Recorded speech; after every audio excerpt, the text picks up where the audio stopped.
परिवार के स्टोरी से है अरुण कुमार, जो आपके लिए लाता है कहानियों का पिटारा, जिसमें होती है कॉमिक्स की नई पुरानी कहानियां और कुछ चटपटे शेर और शायरियां और कुछ धार्मिक कथाएं। धार्मिक कथाओं में आप श्रवण कर रहे हैं महाशिव पुराण का। महाशिव पुराण में आप श्रवण कर रहे हैं अध्याय 37 खंड 2, जिसमें वर्णन किया गया है दक्ष का सिर काटकर यज्ञ कुंड में डालना। हे नारद, यज्ञशाला में उपस्थित सभी देवी देवता को डराकर और मारकर वीरभद्र ने वहां से भगा दिया और जो बाकी बचे उनके भी मार डाला। तब उन्होंने यज्ञ के आयोजक दक्ष को, जो कि भय के मारे अंतर्वेदी में छिपा था, बलपूर्वक पकड़ लिया। वीरभद्र ने दक्ष के शरीर पर अनेक को वार किए। वे दक्ष का सिर तलवार से काटने लगा, परंतु दक्ष के योग के प्रभाव से वह सिर काटने में असफल रहा। वीरभद्र ने दक्ष की छाती पर पैर रखकर दोनों हाथों से उसकी गर्दन मरोड़कर तोड़ दी।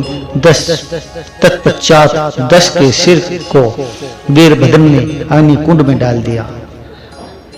उस महान यज्ञ का संपूर्ण विनाश करने के उपरांत वीरभद्र और सभी गण जीत की खुशी के साथ कैलाश पर्वत पर चले गए और शिवजी को अपनी विजय की सूचना दी। इस समाचार को पाकर महादेव जी बहुत प्रसन्न हुए।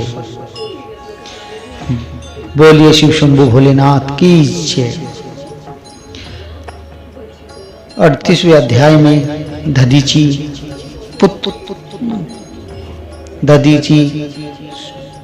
छुर विवाद का वर्णन करते हुए सूत जी कहते हैं, हे महर्षियों, ब्रह्मा जी के द्वारा की गई कथा को सुनकर नारद जी आश्चर्यचकित हो गए तथा उन्होंने ब्रह्मा जी से पूछा कि भगवान शिव जी को छोड़कर अन्य देवताओं के साथ दक्ष के यज्ञ में क्यों चले गए? क्या वे अद्भुत पराक्रम वाले भगवान शिव को जानते नहीं थे? क्यों हरि ने रुद्रगणों के साथ युद्ध किया? कृपया कर मेरे अंदर उठने वाले इन प्रश्नों के उत्तर देकर मेरी शंकाओं का समाधान कीजिए। ब्रह्मा जी ने नारद जी के प्रश्नों के उत्तर देते हुए कहा,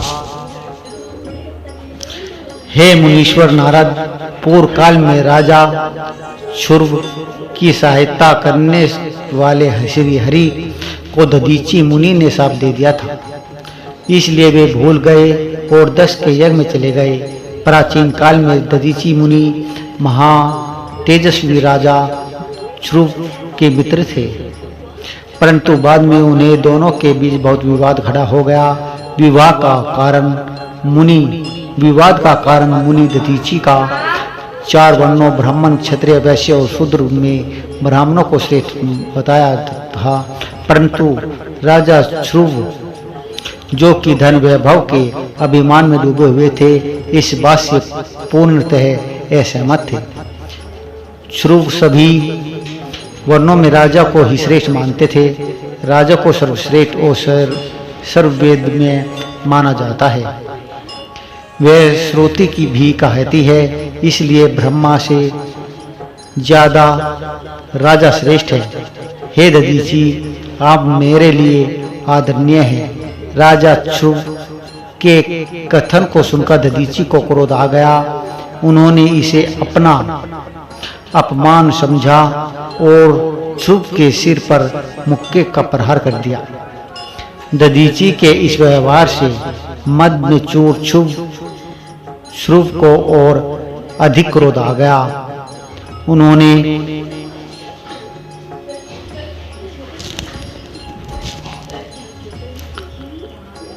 ब्रज से दधीची पर प्रहार कर दिया। ब्रज से घायल हुए दधीची मुनि ने पृथ्वी पर गिरते हुए योगी शुक्राचार्य का स्मरण किया। शुक्राचार्य ने तुरंत आकर दधीची मुनि के शरीर को पूर्वतः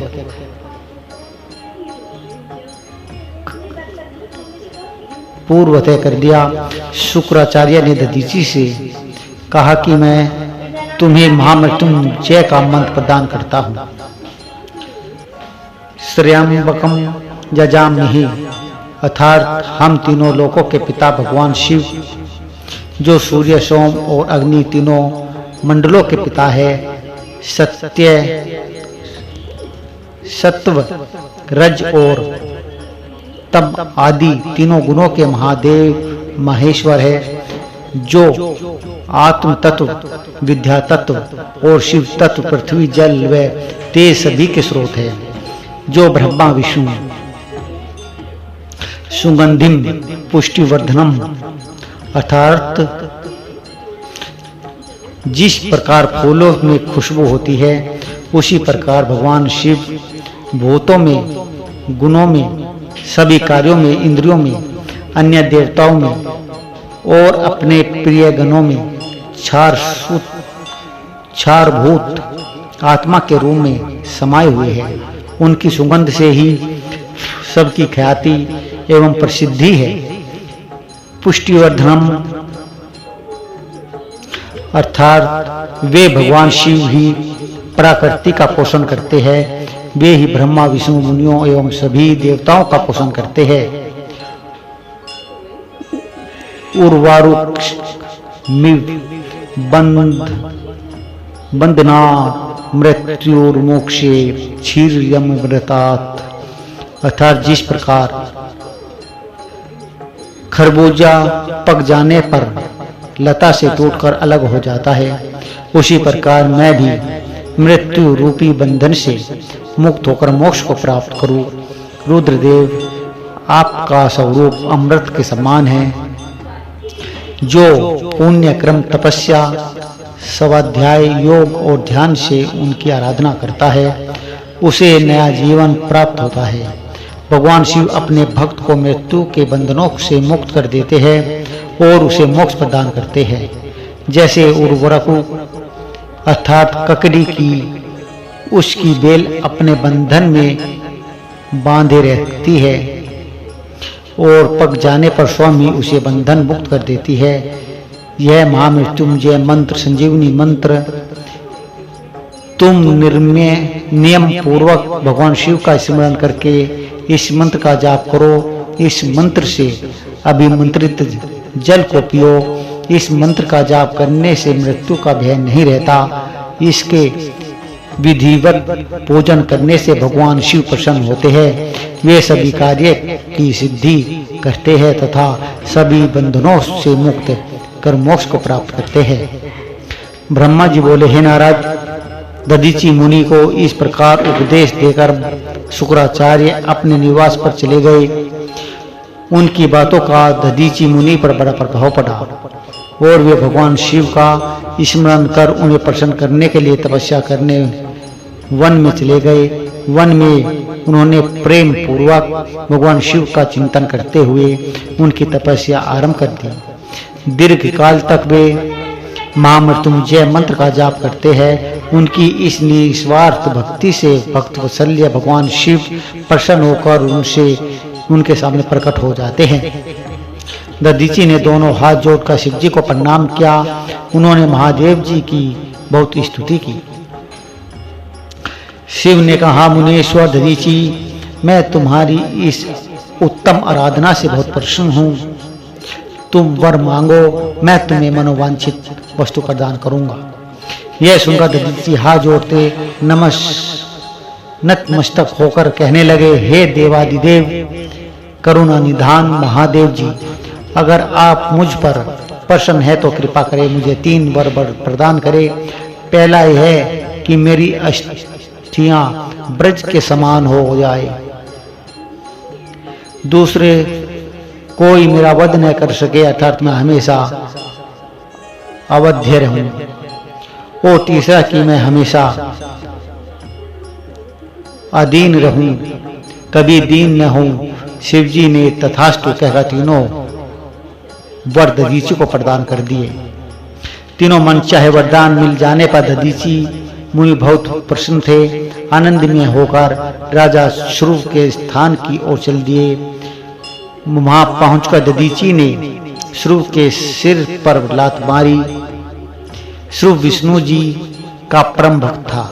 राजा होने के कारण वह भी अहंकारी था। उसने क्रोधित हो तुरंत दधीची पर ब्रज से प्रहार कर दिया, परंतु श्रुव की प्रहार से दधीची मुनि का बाल भी बांका नहीं हुआ। यह सब महादेव जी के वरदान से ही हुआ था। यह देखकर श्रुव को बड़ा आश्चर्य हुआ। तब उन्होंने वन में जाकर इंद्र के भाई मुकुंद की आराधना शुरू कर दी। तब विष्णु जी ने प्रसन्न होकर श्रुव को दिए दिव्य दृष्टि प्रदान की। श्रुव ने विष्णु जी को प्रणाम कर उनकी भक्ति भाव से स्तुति की। तत्पश्चात श्रुव बोले, भगवान मुनीश्वर दधीची पहले मेरे मित्र थे, परंतु बाद में हम दोनों के बीच में विवाद उत्पन्न हो गया। दधीची ने परम पूजनीय भगवान शिव की तपस्या महामृत्युंजय मंत्र से कर उन्हें प्रसन्न किया तथा अवध्य रहने का वरदान प्रदान प्राप्त कर लिया। तब उन्होंने मेरी राज्यसभा में मेरे समय दरबारियों के बीच मेरा घोर अपमान किया। उन्होंने सबके सामने मेरे मस्तक पर अपने पैरों से आघात किया। साथ ही उन्होंने वहाँ कि मैं किसी से नहीं डरता। भगवान मुनि दधीची को बहुत घमंड हो गया है। ब्राह्मण जी बोले, हे नारद, जब श्री हरि जी को इस बात का ज्ञान हुआ कि दधीची मुनि को महादेव जी द्वारा अवध्य होने का आशीर्वाद प्राप्त हुआ है, तो वे कहने लगे कि श्रुव महादेव जी के भक्तों को कभी भी किसी प्रकार का भय नहीं होता। यदि मैं इस विषय में कुछ करूं तो दधीची को बुरा लगेगा और वे साप भी दे सकते हैं। उन्हीं दधीची के साप से दक्ष यज्ञ में मेरी शिवजी से पराजय होगी। इसलिए मैं इस संबंध में कुछ नहीं करना चाहता, परंतु ऐसा कुछ जरूर करूंगा जिससे आपको विजय प्राप्त हो। भगवान विष्णु के वे वचन सुनकर राजा चुप हो गए। बोलिए शिव शंभु भोलेनाथ की जय, महाशिव पुराण की जय।